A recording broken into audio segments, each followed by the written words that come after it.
तो चलिए इस वीडियो में हम लोग देखने वाले हैं वास्तविक संख्या के जो थ्योरी था वही पढ़ने वाले हैं। पिछले वीडियो में हम बता चुके हैं कि वास्तविक संख्या आखिर कहते किसको हैं, परिमेय संख्या क्या है, अपरिमेय संख्या क्या है। और इस वीडियो में हम लोग जानने वाले हैं कि HCF यानी महत्तम समावर्तक और LCM यानी लघुत्तम समावर्तक हम कैसे निकालेंगे, इसी का प्रयोग करेंगे। तो देखिए यहाँ पे इस प्रकार से है। सबसे पहले देखिए जो यूक्लिड विभाजन एल्गोरिथम होता है उसका इस प्रकार से नियम चलता है, A बराबर BQ प्लस R। A बराबर BQ प्लस R में R का मान जो होता है, R का मान 0 हो सकता है और 0 से बड़ा होगा। R का जो मान होगा 0 हो जाएगा और 0 से क्या होगा, बड़ा हो जाएगा। लेकिन कितना बड़ा होगा, तो ध्यान में रखना कि B से छोटा ही होगा। यानी अगर इसको हम लिखना चाहें तो इस प्रकार से लिख सकते हैं कि देखिए R का जो मान होगा क्या होगा, 0 हो सकता है, हो सकता का मतलब बराबर, लेकिन 0 से बड़ा होगा। तो देखिए बड़ा ऐसे लिखते हैं, जिसके तरफ मुहमा ये वाला खुला रहता है वो बड़ा होता है, पोंछिया वाला छोटा होता है। ठीक है, तो हम कहेंगे कि देखिए R के जो मान है 0 से क्या है, बड़ा है और साथ ही साथ 0 हो सकता है। तो यहाँ पे बराबर के चिन्ह ऐसे लगा लिया जाता है। यानी कि यहां से हम देखें कि R के मान 0 है और R के मान 0 से बड़ा है, लेकिन B से क्या होता है, छोटा होता है। यानी कि पोंछिया रहेगा R तरफ और मुहमा रहेगा B तरफ। यानी कि इसको हम कह सकते हैं कि R का मान जो होता है 0 होगा, 0 से बड़ा होगा, लेकिन B से छोटा होगा। अब एक बात और समझना है कि A बराबर BQ प्लस R आखिर जो है इसमें कौन कौन क्या है। तो देखिए A जो है, A को हम कहेंगे भाज्य, A को क्या कहेंगे, भाज्य कहेंगे। ठीक है, B को क्या कहेंगे, भाजक कहेंगे। B को क्या कहेंगे, भाजक कहेंगे। और Q को क्या कहेंगे, तो भागफल कहेंगे। क्या कहेंगे, भागफल कहेंगे। और R को क्या कहेंगे, तो R को हम शेषफल कहेंगे। ठीक है, तो अब हम बात समझते हैं कि भागफल केकरा कहेंगे, भाजक किसको कहेंगे, शेषफल किसको कहेंगे, भाज्य किसको कहेंगे। ठीक है, तो देखिए कंफ्यूजन बहुत लोगों को होता है, आपको नहीं होता है लेकिन बहुत सारे लोगों को यह कंफ्यूजन लगा हुआ रहता है, या फिर आप में से भी कोई होंगे जिनको कंफ्यूजन लगा होता है, तो अभी दूर किए देता हूं। तो देखिए यहाँ पे देखिए भाज्य का मतलब, भाज्य का मतलब कटने वाला, भाज्य का मतलब कट रहा है, माने जेकरा में हम भाग दे रहे हैं वो भाज्य कहलाएगा।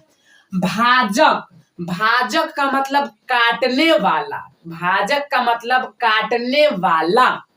भागफल तो पता है कि जितना बार में काटेंगे वही भागफल कहलाएगा, और कटला के बाद जितना बचेगा उसी को हम भागफल कहेंगे। जैसे मान लेते हैं कि यहाँ पे 2 से हम भागा दिए 6 में, तो देखिए ये जो कट रहा है, कटने का काम कौन करेगा, 6 करेगा। कटने का काम कौन करेगा, 6 करेगा। तो काटे वाला को हम कहते हैं भाज्य, कटने वाले को क्या कहेंगे, भाज्य कहेंगे। और काट के रहा है, दूर रहा है, तो काटने वाले को हम भाजक कहते हैं। अब 2 के पहाड़ में 6 कई बारी में आता है, तो 3 बारी में आता है। कई बारी में आता है, 3 बारी में आता है।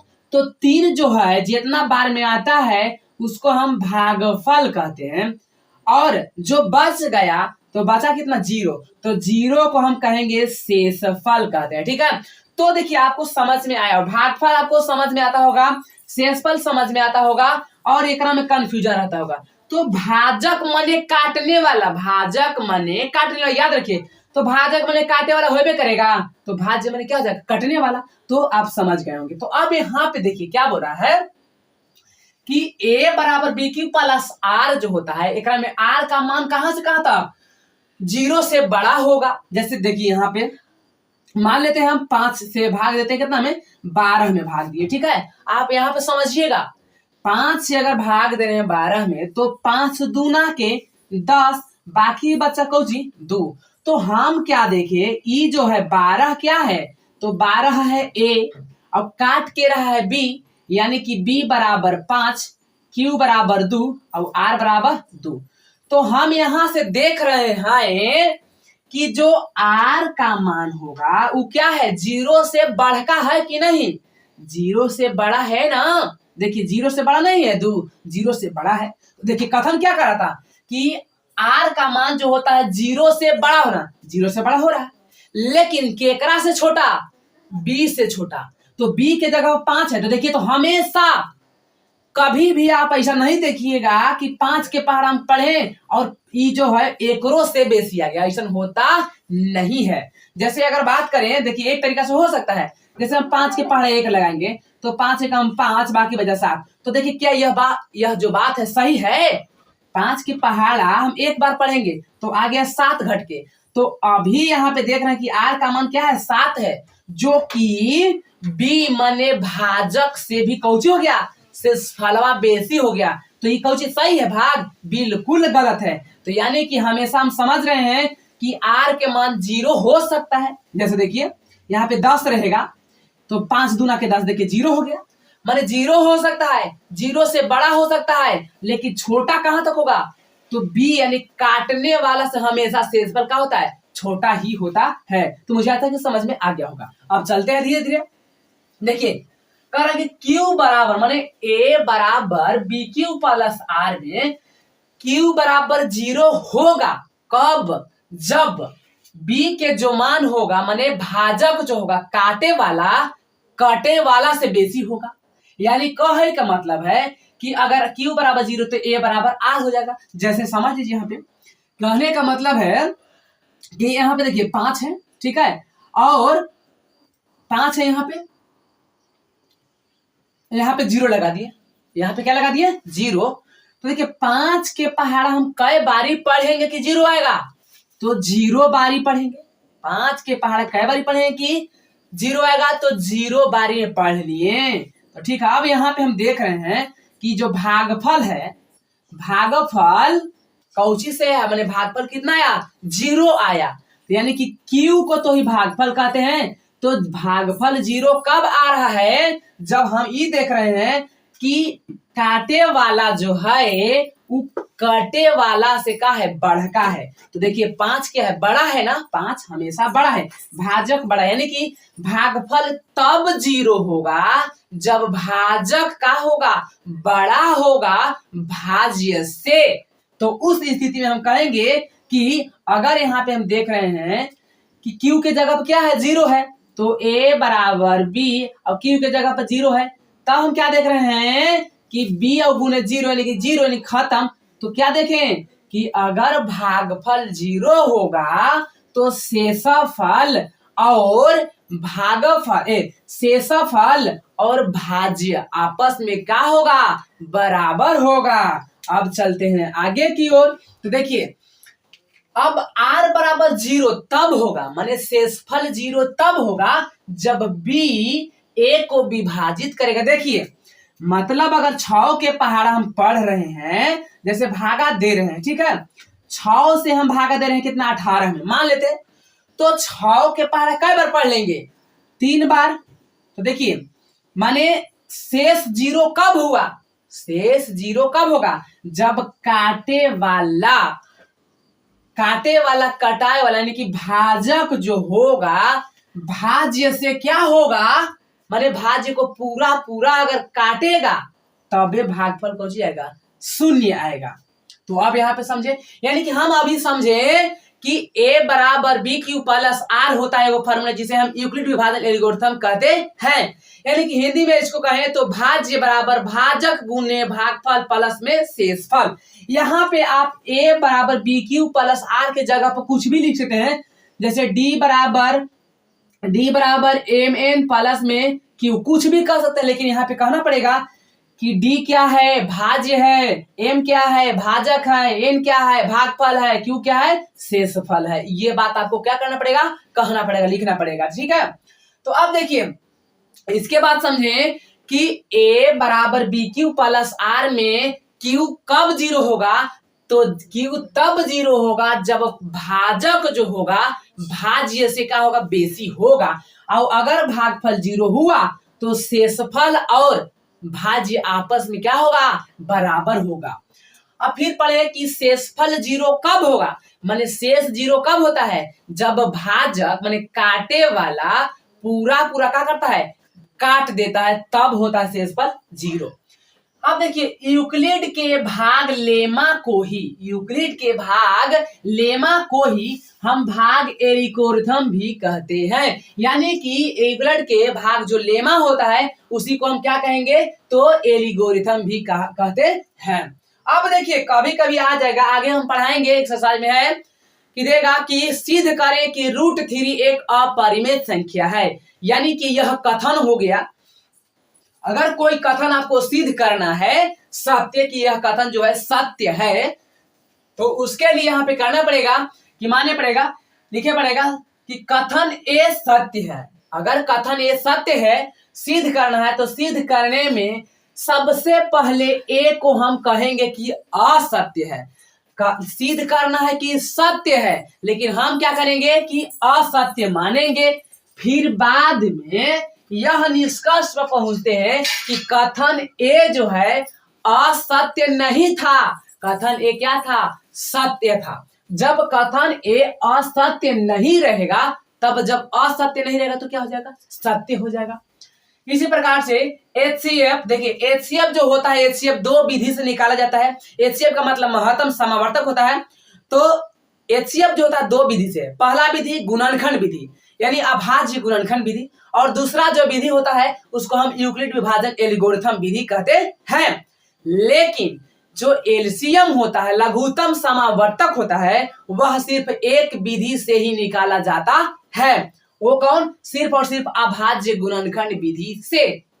अब देखिए ए और बी, मतलब ए और बी का अगर हम HCF निकालेंगे तो HCF जो आएगा वह जो होगा वो सबसे बड़ा मान होगा, धनात्मक पूर्णांक होगा, और इतना होगा कि जो ए और बी दोनों को विभाजित करेगा। जैसे कहने का मतलब अगर हम यहाँ पे लिखे 5, यहाँ पे जब HCF निकाल रहे, महत्तम निकाल रहे हैं, 5 दूना के 10, 2 बचा, फिर 2 को ऐसे करेंगे, फिर 5 को यहाँ पे लेके आ जाएंगे, फिर 2 दूना के 4, फिर 1 बचा, यहाँ पे आपकी 2 यहाँ पे ला लेंगे, कट गए। ठीक है, तो हम क्या देख रहे हैं कि एक जो HCF आया कितना आया, 1 आया। तो 1 क्या है, देखिए अभी आपको कंफ्यूजन होगा कि 1 क्या है, सबसे छोटी संख्या है ना, लेकिन 1 जो है, देखिए 2 था 1 था, तो एक में सबसे बड़का जो हुआ 1 ही आया है। तो 1 जो यहाँ पे हुआ, 1 को सबसे बड़ा मान है। जैसे कहने का मतलब जब आप यहाँ पे एलसीएम ऐसे इस प्रकार से निकालेंगे, 5 के 5 गुने 1 और 12 को निकालेंगे तो 2 गुने 3 गुने 2 तिहाई 6 दूना के 12 ऐसे करेंगे। तो हम क्या देख रहे हैं इसमें, देखिएगा तो 5 के पावर कितना है, 0 है। 5 के पावर 0 है, मैंने 5 का एगो है, एगो है। ठीक है, यहाँ पे 1 यहाँ पे लिख सकते हैं। 1 के पावर 1 है, यहाँ पे देखेंगे 2 के पावर 1 है, 3 के पावर 1 है, 2 के पावर 1 है। लेकिन मैच कौन कर रहा है, तो देखिए ना, तो एक में 5 मैच करना तो कुछ भी नहीं। तो देखिए जब किसी में कुछ नहीं होता है तो 1 तो हमेशा छिपा हुआ रहता है। तो देखिए 1 एकड़ों में मिलेगा, 1 एकड़ों में मिलेगा, तो इसी को हम क्या कहते हैं, HCF कहते हैं। माने जो दोनों में मिलता है, दोनों में मैच करता है, वही HCF कहलाता है। तो वह बड़ा मान हो गया HCF। तो और 1 जो हुआ, 1 से 5 भी कट जाएगा और जो 12 है वो कटेगा। तो यहाँ यही कहा जा रहा था कि A और B जो HCF हुआ आएगा, वो A को भी काटेगा और B को भी काट देगा। इसी प्रकार से A और B का जब एलसीएम निकालते हैं, लघुत्तम समावर्तक निकालते हैं, तो वह छोटी सी छोटी संख्या आता है जो A और B दोनों से विभाजित होता है। जैसे यहाँ पे अगर हम लिखें, जैसे देखिए 5 और 4 के एलसीएम, 5 और 4 के एलसीएम कितना हो जाएगा, तो यहाँ पे एलसीएम तो लगेगा नहीं, तो 5 गुने 4 बराबर 20। तो देखिए लग तो रहा है कि बहुत बड़का संख्या, ठीक है, यहाँ पे ऐसे ना समझिए, इसमें समझिए। 3 और 6 के एलसीएम अगर 3 और 6 में गुना करें तो कितना आएगा, 18 आएगा। ठीक है, लेकिन 3 और 6 के एलसीएम कितना होगा? तो यहाँ पे हम देखेंगे 6, तो 6 क्या है? छोटी सी छोटी संख्या है। देखिए हो रहा था 18, लेकिन यहाँ पे 6 आया, तो 6 क्या? छोटी सी छोटी संख्या है, और इस छोटी सी छोटी संख्या को 3 भी काटेगा, 6 भी काटेगा, तो काट रहा है, तो वही बात कर रहा है कि ए और बी दोनों से विभाजित होता है। अब देखिए, अब यहाँ पे एचसीएफ ए बी बराबर एचसीएफ बी ए होता है। अगर यहाँ पे हम देखें, कभी अगर सवाल में इस प्रकार से दिख जाए कि एचसीएफ, जैसे यहाँ पे ऐसे दिख जाए कि 5 और 4, जैसे यहाँ पे ऐसे कर सकते हैं 5 और 4, तो इसको हम ऐसे कहेंगे कि ए की जगह पर 5, इसके बाद 4, तो एचसीएफ 5 और 4, माने 5 और 4 का जो एचसीएफ होगा उतना ही 4 और 5 का भी एचसीएफ होगा। यानी कि ई ए है, ई बी है, तो ई बी और ए, यानी कि ए और बी के एचसीएफ निकालेंगे, जितना आएगा उतना ही एचसीएफ हुआ बी और ए के भी आएगा। अब आगे देखते हैं, तो तब होता है जब ए बराबर बी क्यू प्लस आर होता है, तब के बात है। अब देखते हैं, एक फार्मूला होता है कि जब एचसीएफ और एलसीएम को गुना करते हैं तो वही संख्या आ जाता है। जैसे मान लेते हैं कि देखिए 5 और 8 के हम एचसीएफ निकालने वाले हैं, 5 और 8 के एचसीएफ निकालेंगे और 5 और 8 के एलसीएम निकालेंगे, तो जितना आएगा उतना ही से जब हम ए और बी में गुना करेंगे तो उतने आएगा। जैसे देखिए 5 और 8 के एचसीएफ होगा 1, ठीक है, क्योंकि 5 को हम लिखेंगे 5 गुने 1, 8 को लिख सकते हैं 8 गुने 1, तो मैच करा दोनों में कौची 1 मैच करा, इसलिए एचसीएफ जो हुआ 1 हो गया, और 5 और 8 जो हुआ यहाँ पे 5 और 8 के एलसीएम, तो 8 5 40। तो यहाँ पे क्या देख रहे हैं कि एचसीएफ और एलसीएम के मान को हम गुना करेंगे, तो एचसीएफ 1 आया है और एलसीएम कितना है 40 आया है, तो गुना करेंगे तो 40 से कम 40। और यहाँ पे देखिए फार्मूला करा था कि जो संख्या था ना ओकरे से गुना करेंगे। जैसे 5 और 8 था, तो 5 गुने 8 करिए, तो क्या देखेंगे 8 बटे 40। यानी कि हम कह सकते हैं कि एचसीएफ और एलसीएम के जितना मान आएगा अगर गुना करेंगे तो जो पहले से मान दिया गया है उसी के गुणनफल के बराबर होता है। तो एचसीएफ ए बी गुने एलसीएम ए बी बराबर संख्या ए बी न है, तो ए और बी में गुना कर देंगे। अगर हमको निकालना होगा एचसीएफ निकालना है और एलसीएम दिया गया हो, तो हम क्या करेंगे एचसीएफ को कहिए छोड़ देंगे, अब एलसीएम गुना में है तो गुना के उल्टा भागा हो जाएगा। इसी प्रकार से एलसीएम निकालना है तो ए गुने बी और बटा में एचसीएफ, इस प्रकार से फॉर्मूला निकल के चल आया।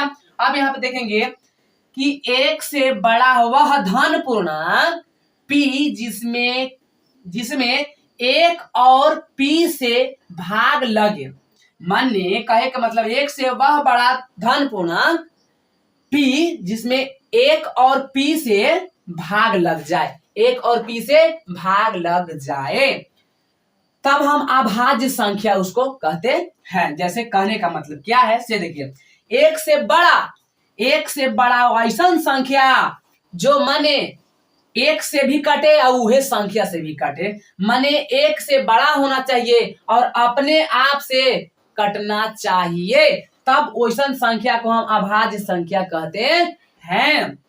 अब देखिए 1 न तो अभाज्य संख्या है और न ही यौगिक संख्या है, ठीक है, 1 न तो अभाज्य है और न ही यौगिक है, ठीक है।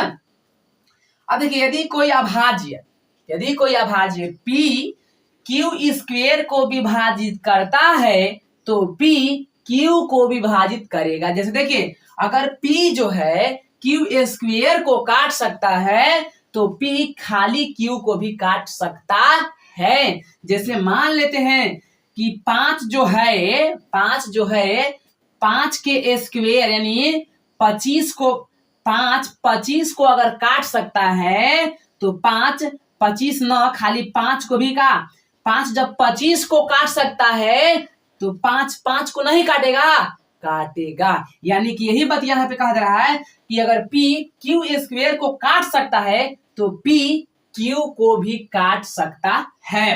अब इसी प्रकार देखिए अगला HCF AB अगर जिसका महत्तम 1 आता है, जिसका महत्तम 1 आ गया तब उसको हम कहेंगे सह अभाज्य संख्या। ऐसा दो गो संख्या या फिर कितना भी संख्या हो, दो भी अगर संख्या हो तो उसका अगर महत्तम 1 आया तो उसको हम कौन सी कहेंगे, सह अभाज्य संख्या कहेंगे। तो अब हम देखते हैं इसके जो अगला थ्योरी है उसको हम देखने वाले हैं। आप फटाफट से स्क्रीनशॉट ले लीजिए।